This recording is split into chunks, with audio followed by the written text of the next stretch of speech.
It started at a Hollywood studio auction somewhere on the outskirts of Los Angeles. The sun was beating down on acres of cracked asphalt, the kind of place where cinematic dreams go to rest and damaged stunt cars go to die. Row after row of wrecked vehicles, twisted metal, shattered glass, and the sharp smell of old oil and burnt rubber. And at the end of one row, sitting alone under a layer of California dust, a black 1970 Dodge Charger RT. Front end completely destroyed. The massive hood was crumpled like a piece of discarded aluminum foil. Frame rails were visibly bent, pointing toward the ground, but if you looked closely at the auction paperwork, you'd see it, stamped in fading red ink across the title, Universal Studios Stunt Vehicle. This wasn't just any muscle car. This was a screen-used hero stunt car from the Fast and Furious franchise. The internal production notes told a brutal, honest story. Failed jump sequence. 2019. Unit 3. Airborne rotation incorrect. Nose first landing. Structural frame damage. Vehicle totaled. In plain English, the Charger was supposed to fly off a ramp, sail through the air, and land perfectly for the $1 million hero shot. Instead, it rotated wrong in midair. It came down hard, nose first, into the steel landing ramp. The impact crumpled the entire front structure in less than a second. The stunt driver walked away without a scratch, thanks to a heavy-duty hidden roll cage. The Charger didn't. It sat in a dusty storage lot for 18 months before the studio finally put it up for sale. Sold strictly as is, no warranty, no guarantee it could ever be fixed. Just a very expensive pile of Hollywood scrap metal. The 1970 Dodge Charger is arguably the most famous muscle car in cinematic history, but that reputation came at a heavy price. Think about it. In the classic movie Bullitt, they destroyed 2 of them. In the Dukes of Hazzard TV series, they went through over 300 Chargers. By the 5th season, they were literally running out of cars.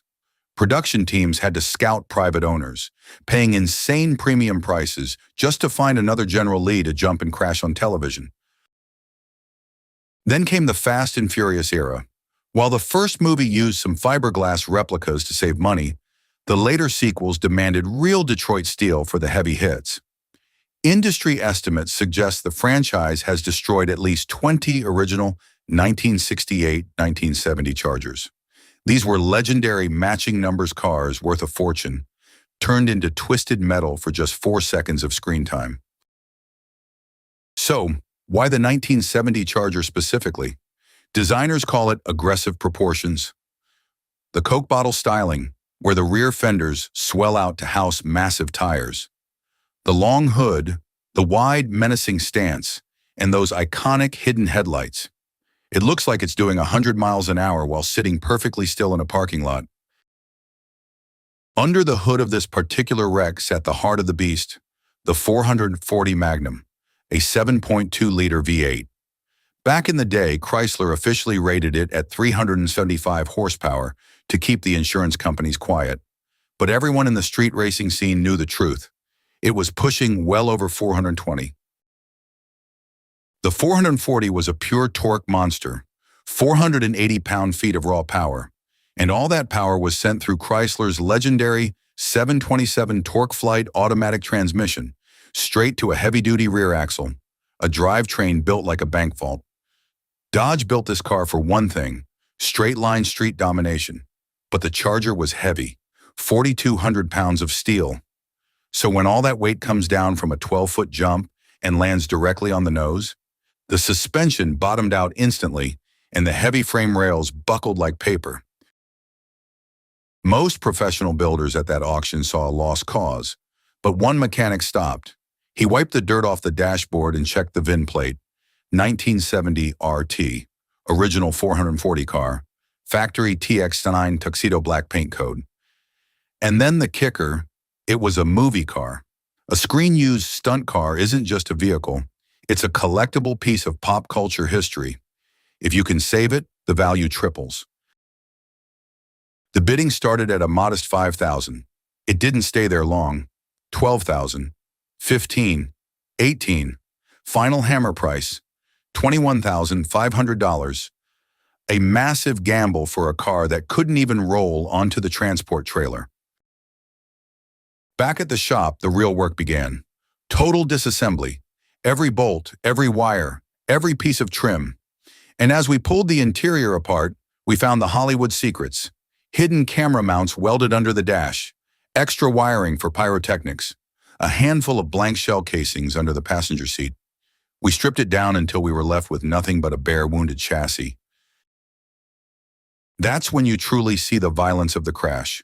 Both frame rails were folded 18 inches back. The metal was stressed to the breaking point. 99% of shops would have cut the car up and sold the parts. But you don't throw away a piece of film history. The chassis was locked onto a heavy-duty hydraulic frame table. Using laser-guided measurements and massive pulling arms, the metal was slowly pulled back into its original factory shape. This is a surgical process. One wrong move, too much pressure, and the frame cracks in half.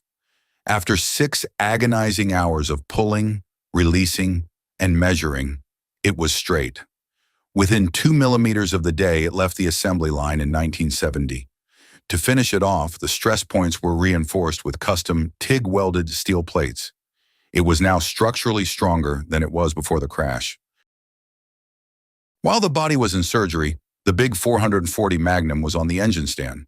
This engine family is famous for its bulletproof durability. This specific block bore the scars of its movie career. The oil pan was heavily scraped and dented from that final concrete impact. But the internal rotating assembly was remarkably sound. We did a full professional refresh, new rings, new bearings, high-flow oil pump, and a precision head resurface. We kept every original numbers-matching component we could save. This engine pulled this heavy car off that ramp. It earned its right to stay under the hood. Then came the legendary TX9 tuxedo black paint. Ask any professional painter, black is the absolute hardest color to get right. It hides nothing. Every tiny wave in the metal, every single imperfection stands out like a sore thumb. And before a drop of paint could be sprayed, we had to align the panels. The doors on a 1970 Charger weigh over 100 pounds each. Getting the gaps perfectly even across that massive, long body took 2 solid weeks of micro-adjustments. The body went through countless rounds of block sanding. Primer, sand, guide coat, sand again. When the surface was finally as flat as a sheet of glass, we laid down the epoxy sealer, the deep black base coat, and 3 heavy coats of premium clear. The result? A flawless mirror finish. Black so deep it looks like a pool of ink. You can clearly see your reflection from 15 feet away. The interior was brought back to factory-correct black vinyl. The distinctive chrome bumpers were replated. Every piece of stainless trim was polished until it gleamed under the garage lights. And then, the moment of truth, the first start. Key in the ignition. You hear the electric fuel pump prime the carburetor. You turn the key. The massive starter engages.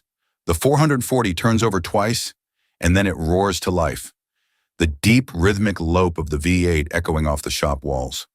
After 2 years of silence in a scrap lot, the Charger was breathing again. The test drive was saved for a private track. You don't take an untested 400-plus horsepower beast like this to a suburban street. The smell of high-octane fuel fills the cabin. You grab the shifter, and with a heavy mechanical clunk, it engages first gear. You touch the pedal, and the tires break loose instantly. Second gear, the torque physically pins you back into the vinyl seat. Third gear, the car is still pulling like a runaway freight train at 80 miles per hour. There is no power steering. It's heavy. It's a workout. The old-school drum brakes require absolute respect and early planning. It isn't refined. It isn't quiet. It isn't comfortable. It is pure, unapologetic power, and it demands your full, undivided attention. Let's look at the final numbers. Auction buy, $21,500. The precision framework, the engine rebuild, the museum quality paint, and the rare parts, another $45,000. Total investment, just under $67,000. But its market value today, As a fully documented, screen-used Fast and Furious survivor, you're looking at $150,000 to $200,000 minimum. Because this isn't just a classic car you bought at a local dealership. This is a machine with a legacy. This is a car that flew. Hollywood will inevitably continue to destroy classic cars for our entertainment. Bullitt, Dukes of Hazzard, John Wick. Hundreds of beautiful Chargers are gone forever, sacrificed for the perfect shot. But every once in a while, one gets a second chance. One survives the stunt, survives the auction block, and finds someone stubborn enough to bring it back to life. If you live for classic muscle, automotive history, and the stories behind these incredible machines, hit that subscribe button. We have more massive restoration projects in the works, more cinematic legends to save. Thanks for joining us on this journey. And remember, sometimes the cars that everyone else walks away from are the ones worth saving the most.